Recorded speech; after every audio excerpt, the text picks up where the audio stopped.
Jen and I will keep a lookout for tracks and scat. Today we're at the Minnesota Valley National Wildlife Refuge, exploring the different ways that we can enjoy the outdoors, even in the winter in Minnesota. Before you go out, just because it's cold outside doesn't mean you have to be cold. The first layer we want to wear is going to be something made of nylon or spandex. It is going to be absorbing our sweat and keeping us dry. And then the next layer is going to be all about insulation, so something warm like a nice hoodie or flannel. We prefer cotton or wool. And then if it gets really cold, you can feel free to add on even more second layers, so more cotton. You can throw on just a nice waterproof winter coat, and those are the basic layers that we wear out in winter. You usually lose most of your body heat the quickest through your head, so always make sure that you have a nice hat. And I forgot my gloves and scarves today, which is not that big of an issue because the Bloomington Visitor Center has a borrowing closet where I can grab any scarves, hats, gloves, or other accessories that you might have missed.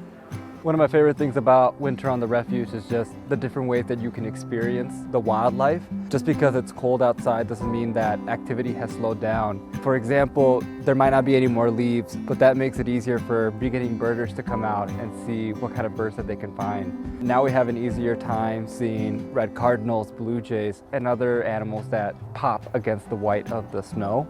So on the refuge, there are going to be a lot of trees that have bugs inside that woodpeckers really love to eat. And a way to tell whether or not the woodpecker was successful was to look at the holes in the tree just up there. So you're going to see the really itty-bitty, tiny itty-bitty holes are where its talons were put in the tree to keep it stable. And then the bigger the hole, the more successful it was, the more bugs it was able to catch.